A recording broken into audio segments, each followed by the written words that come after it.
Let's set up some controls of our material so that we can publish it.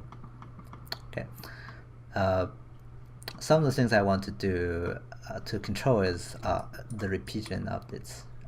And if you look through this graph, there are actually multiple places that we do control it.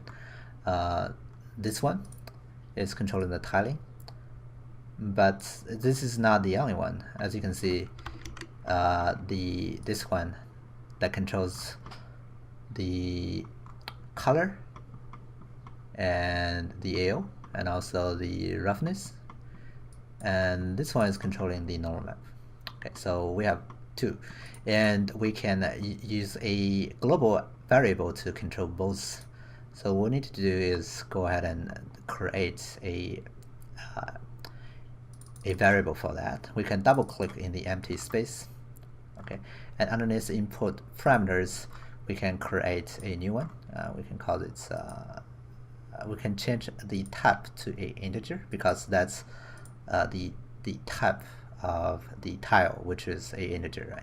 So here we're gonna make it a integer. We're gonna change the identifier, which is the name of the variable. We can call it repeat amount. Okay, and we can also label it this way. Okay, default value can be 1, and here on the save transform that we control to control the repeat of the normal map, we can make this tile to be that value. We set it up on the global scale. To do that, we can go to here and then we can create, we can actually just choose this repeat amount, right? That does the connection right away. We can do the same thing here, drop down and repeat amount. Okay, so now repeat amount controls both of those. We can double click here in the empty space, so we can open repeat amount. We can change the default setting back to 4. As you can see, we're repeating all of those things. Okay, all right, so what's actually happening is there is a expression here underneath the tile. If you go ahead and look at the tile, I click on it, it will open a new tab, and it does have a one node instead of it. This one node grabs the global variable called repeat amounts, which you can choose from here, and this node will be the output. You can try create maybe an integer yourself, like you can give it a number of 1, and you can right click and you can set it this as node. As you can see now, this particular value now changes back to 1. And you can also make this as output, and it goes back to 4. So you can create some crazy logic and mechanic here as a function, and the output of the function, or the return value of this function, will be the value applied to that particular attribute that you assign this function to, which in this case, the tile attribute. And after that, you simply cannot drag that slider anymore, because it's being controlled by a function. Okay, all right, so both of our repetition are cool. Now we can go ahead and also have a attribute to control how much imperfection we have, which is controlled by the histogram scan right here. Okay, so I'm gonna grab the histogram scan, and then I'm gonna go ahead and also control the position, and we can also just go here and then expose it. And we can go here and say new, and we can call it imperfection amount.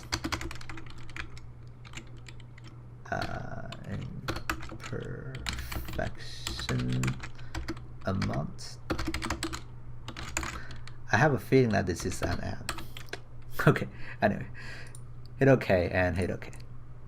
So now this guy actually is automatically promoted and being controlled by a new input parameter called imperfection amount. So this is another way to set this up. So we can copy this guy and use the same name as the label. As you can see, it automatically detects the type And again, if you go look at the position function, the function that is controlling this position now, it's also just one node, which read the global variable called imperfection amount. All right. Let's take a look at the control. Double click in the empty space. We can go to the imperfection amount. We can drag the default value to change the imperfection. All right, one more setup I want to do is I want to be able to get the mask of those buttons. And we have this guy here, which is, you know, I think we need this guy actually because we need the reversed result. So that's how we use it as the A mask anyways. So I need this guy to also be repeated, and the result will be a new custom output. The first thing I wanted to go for is, of course, go ahead and copy this guy, the repeat. Control C, Control V, paste it here and put it into here. Right mouse, drag it here. Now, because we're copying that, this one is also using our global control to control the repeating, which is exactly what we want. And we just need to drag it out as a new output. So let's create a output node.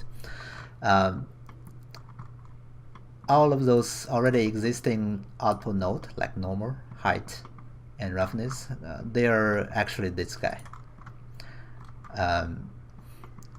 We have actually copied our AO from the hat. The reason is because we want its group material assigned because it belongs to the material. And if you want to create a custom output, this guy, we don't want any group here, so it's not belongs to anything, and that's why we don't have anything here. And we can also just name it whatever we want. We can call this button. And we can say we can just connect it here, I think. Okay. So this is going to be a new output, but it's not going to be used for material or anything. We can put it at the very end. All right. When we're happy with this, we can save this now. And this is going to be it for this tutorial. We have some custom setup. And in the next one, we're going to actually use it in a new graph, and we'll be able to tweak those parameters that we have set it up here. Okay, so see you next time.